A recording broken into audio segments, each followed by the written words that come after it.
이 자리에 지금 계신 검사장님들이 좀 국민에게 충성해서 이 자리에 계신 게 아니라 권력에 충성해서 이 자리에 계신 분들이 거의 대부분이기 때문에 굉장히 마음이 무겁습니다. 우선 중앙검사장께 여쭤볼게요. 그 10월 12일에 대통령이 대장동 사건 관련한 메시지를 냈습니다. 검찰과 경찰은 적극 협력해서 신속하고 철저한 수사로 실체적 진실을 조속히 규명하는 데 총력을 기울여야 한다. 그러니까 엄중히 들으셨죠? 그렇습니다. 예. 그럼 무엇을 철저히 수사해야 될까요? 한번 크게 한 두세 가지로 좀 설명해 주세요. 일단 대통령께서 그런 말씀하신 부분은 국민적 의혹이나 공분이 큰 사건에 대해서 그러니까요. 그러면 무엇을 지금 중앙지검에서 대장동 사건을 수사하고 있으니까 어떤 부분을 가장 철저히 수사해야 된다고 생각하십니까? 그러니까 이 사건의 핵심이 예. 뭐라고 생각하세요? 다 언론에 알려진 그런 쟁점을 저희가 이 자리에서 제가 어떤 쟁점을 하나하나 이렇게 말씀 올리게 되는 것이 이게 과연 제가 수사 계획성 같은 문제를 언급하는 것이 되어서 좀 이거는 전 국민적인 관심이 있는 사건이고요. 네. 대선에 영향을 미칠 수도 있는 사건입니다. 그건 맞죠? 네, 그렇습니다. 네. 가장 중요하게 생각하는 거는 두 가지예요. 첫 번째는 이러한 천문학적인 수익을 민간업자에게 준 이 개발 구조를 누가 만들었는지 여기에 대한 책임을 정확히 규명을 해야 되는 것이고요. 두 번째는 이 천문학적인 수익이 과연 누구에게 배분되고 거기에 무슨 불법적인 과정이 있었는지 이거라고 생각하는데 검사장님도 여긴 동의하시죠? 예, 그런 모든 쟁점 의혹에 대해서 다 살펴보고 있습니다. 개발 주체는 지금 이 사건의 개발 주체는 성남시죠? 예, 그 공사가 예. 지금 성남시장의 최종적인 인허가권자이자 결정권자입니다. 그렇다면 성남시장 압수수색해야 되는 게 성남시청 압수수색해야 되는 게 맞죠? 지금 언론이나 그런 부분에 대해서는 그 많은 지적이 있으면 알고 있습니다. 저희도 그 구체적인 사항에 대해서는 제가 뭐라고 압수수색 그러니까 압수수색을 지금 아직 안 하고 있어요. 할 생각이 없습니까?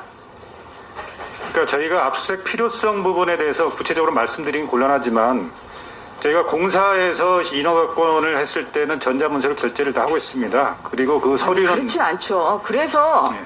대통령이 분명히 신속하게 수사하라고 지시를 하셨는데 대통령 말을 지금 한 귀로 듣고 한 귀로 흘리고 있어요. 이 사건이 몸통을 철저히 밝혀야 된다. 이거는 동감하시죠? 모든 의혹에 대해서 이제 철저하게 검토할 예정입니다. 그래서 이제 요새 계속 나오는 게 이제 그분이 누군지 사실 이것도 관심사항 중에 하나입니다. 국민적 관심이에요. 왜냐하면 이 천화동인 1호의 실소유주가 누구냐. 이제 이것도 여러 가지 설이 분분합니다만 그 김만배 씨의 그 녹취록에 보면 그 1호 그 배당금 그 천화동인 1호 그 배당금의 절반은 그분의 것이다. 이 말을 한 것에 대해서 김만배 씨는 부인을 안 하고 있습니다. 그러면 유동규 씨가 지금 김만배 씨보다 5살 아래거든요. 검사장님 5살 아래 후배한테 그분이라고 지칭하십니까? 저희가 수사 중이라서 뭐라고 말씀드리긴 곤란합니다만. 아니 지금 제 질의에 일단 대답을 해주세요. 5살 어린 후배한테 그분이라고 지칭해 보신 적이 있으세요? 그런 적 없으시죠? 그래서 그분이 누군지 결국 천화동인의 소유주가 누군지 실제 소유주가 누구고 배당이 누구한테 그 수익이 누구한테 흘러가게 됐는지 이것도 철저하게 밝히셔야 됩니다. 그럴 의지가 있으신지 좀 의심스럽다는 말씀을 드리고요. 네. 이 사건은 그래서 결국은 칼끝이 이재명 지사를 향해 갈 수밖에 없습니다. 이재명 지사가 지금 수사 대상에 포함되어 있습니까? 지금 피고발돼 있습니다. 예. 수사 대상이죠. 수사 대상이면 수사 범죄는 다 들어가 있습니다. 그러면 뭐 여기에 대한 소환 계획이나 그런 거 구체적으로 세우고 계세요? 소환 계획이나 특정 인물에 대한 뭐 조사 여부를 제가 언급하는 건 좀 적절하지는 않은 것 같습니다. 하고 있느냐 없느냐 이게 좀 국민적 관심 아니겠어요? 지금 이 자리가 그냥 개인적인 이런 호기심을 물어보는 자리가 아니잖아요. 이 대장동 의혹 사건을 제대로 규명하는지 이거를 지금 국민들이 보고 있는 자리입니다. 그러면 검사장이 어떻게 해야 돼요? 철저한 수사 의지가 있다는 걸 좀 보여주셔야 돼요. 그래서 다시 한번 여쭤보는데 이재명 지사의 소환 계획 이게 전체적인 수사 계획에 포함돼 있다고 보면 무방하겠죠? 저희가 수사 계획이나 일정 같은 부분을 지금 단계에서 지금이야 좀 이렇게 물어보는 게 궁금해 아니지 하시겠지만 않습니까? 저희가 말씀드리기는 좀 곤란합니다. 예. 뭐 부정은 안 하시는 거 보니까 뭐 수사 대상에 포함될 수밖에 없다 이렇게 해석하겠습니다. PPT 보겠습니다. 가장 아무튼 중요한 게 몸통을 밝히는 겁니다. 이 천문학적인 수익 구조를 준 이 이상한 기이한 이 당군 일에 가장 기이한 이런 개발 구조를 만든 사람이 누군지. 성남도시개발공사 설립 및 운영에 관한 조례 보면 시장은 공사의 사무를 감독하게 되어 있습니다. 성남도시개발공사는 성남시가 100% 출자한 공기업이고요. 또한 대장동 개발 사업을 위해서 설립됐습니다.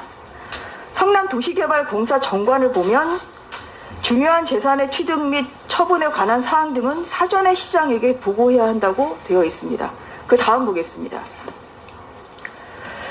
이재명 지사는 지금 뭐 민주당의 대선 후보가 되셨습니다만 대장동은 내가 설계했다 이렇게 말씀을 하고 계세요. 유동규 씨 같은 경우는 이재명이 보낸 사람이라는 이런 지인들의 일치된 여러 진술들이 있습니다. 그러면 여기서 중요한 건 뭐냐? 몸통을 밝혀야 되는데 네. 이러한 몸통을 밝히는 데 있어서 가장 중요한 게 초과 수익 환수 조항을 좀 뺐다는 거 아니겠어요? 그러면 그러한 것이 성남도시개발공사에서 성남시장에게 보고가 됐는지 또 성남시에 관련한 지시나 묵인이 있는지 이거 밝혀야 되는 거겠죠? 그걸. 그 모든 사항이 다 수사 범죄에 사항이죠. 들어가 있습니다. 한번 뒤에 보겠습니다. 여기 보면 이제 이게 이재명 당시 시장이 개발계획 변경 및 실시계획 인가 보고를 한 게 여기 분명히 서명이 돼 있어요. 여기에 보면 2,561억 원이 있는데요. 이제 이 돈이 어디서 나오는 돈이냐? 뒤에 보겠습니다. 성남도시개발공사와 성남의 뜰 사업 협약에 나오는 돈입니다. 2,561억 원이 있고요. 여기에 보면 공사의 이익은 1차, 2차 이익 배분에 한정한다 이렇게 돼 있어요. 이 내용을 이재명 시장하고 공목을 받았다는 얘기입니다. 그렇기 때문에 이 부분에 있어서 계속 수사를 안 하고 있는 검사는 수사에 대한 진정한 의지가 없다고 볼 수밖에 없는 것이고요. 성남시청에 대한 압수수색을 서둘러 주시기 바랍니다. 이상입니다.